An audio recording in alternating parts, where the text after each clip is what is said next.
Hello guys, welcome to my channel mister Naveen talkies.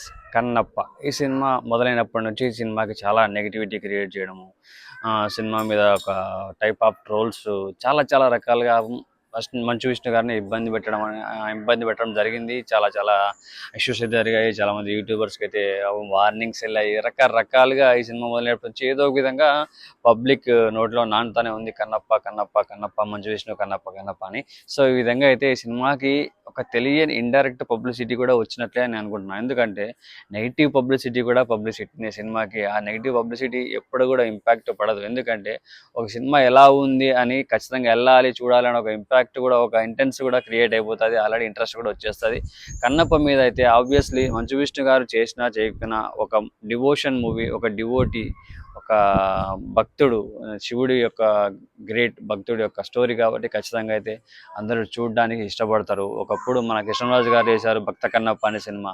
So అదేవిధంగా మరి ఇప్పుడు అదే సినిమాను కన్నప్ప అనే సినిమా రూపంలో కొంచెం టెక్నాలజీ కొత్తగా యూజ్ చేసి మనకు ఇప్పటికీ సినిమా టెక్నాలజీకి తగ్గట్టుగా సినిమాను చూపించాలనే ఒక తాపత్రయంతో మంచు విష్ణు గారు ఆ సినిమాని తీసుకొని చేయడం అనేది జరిగింది. నాకు తెలిసి నిజంగా వాళ్ళ పడిన కష్టము, ఆ ఇబ్బందులు అన్నీ మాత్రం ప్రతి ఒక్కటి ఏ రోజుకి ఆ రోజు అప్డేట్ లాగా సోషల్ మీడియా ట్రెండ్ అవుతున్నాయి, వైరల్ అవుతూనే ఉన్నాయి. అలాంటి టైంలో కూడా తట్టుకొని నిలబడి మంచు విష్ణు గారి సినిమాని అయితే రిలీజ్ చేయడానికి దాదాపు తీసుకొచ్చేశారు. నిజంగా అయితే సినిమా నియర్ టు రిలీజ్ ఉంది. ఇప్పుడు జూన్ 27th ట్రైలర్ అయితే రిలీజ్ అయిపోయింది. ట్రైలర్లో చూపించిన విధంగా క్యాస్ట్ అయితే చాలా పెద్ద క్యాస్ట్ ఉంది సినిమాలో. మలయాళం నుంచి కావచ్చు, కన్నడ నుంచి కావచ్చు, మన తెలుగులో కావచ్చు, తమిళ్ కావచ్చు, ప్రతి ఒక్కరు ఎంతో మంది ఆర్టిస్టులు, పెద్ద పెద్ద ఆర్టిస్టులు ఈ సినిమాలో వాళ్ళ క్యారెక్టర్స్ని చేయడం జరిగిందనమాట. అంతమంది క్యారెక్టర్స్, అంతమంది పెద్ద పెద్ద వాళ్ళు చేశారంటే నిజంగా సినిమాలో ఏదో వర్త్ ఉన్నట్లే కదా. మరీ తీసేసేంత సినిమా అయితే కాదని నేను అనుకుంటున్నా.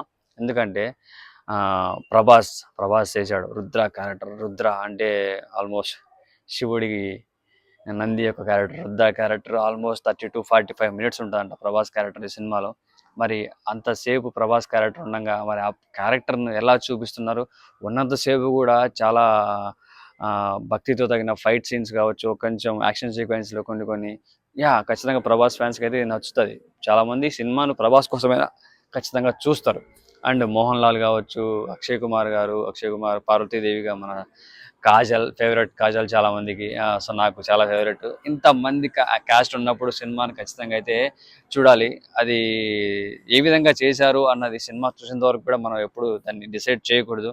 ఎలా ఉంటుంది, ఎలా ఉండబోతుంది అని చెప్పి మనం ముందుగానే అనేసుకొని ఆ సినిమాని మనం డిస్కరేజ్ చేయడం కూడా మనకు తప్పే. ఎందుకంటే సినిమా వెనకాల చాలా కష్టం ఉంటుంది, ఎంతోమంది కష్టం ఉంటుంది, ఎంతో డబ్బులు పెట్టి ఉంటారు. ఊరికే చేయరు ఎవరు.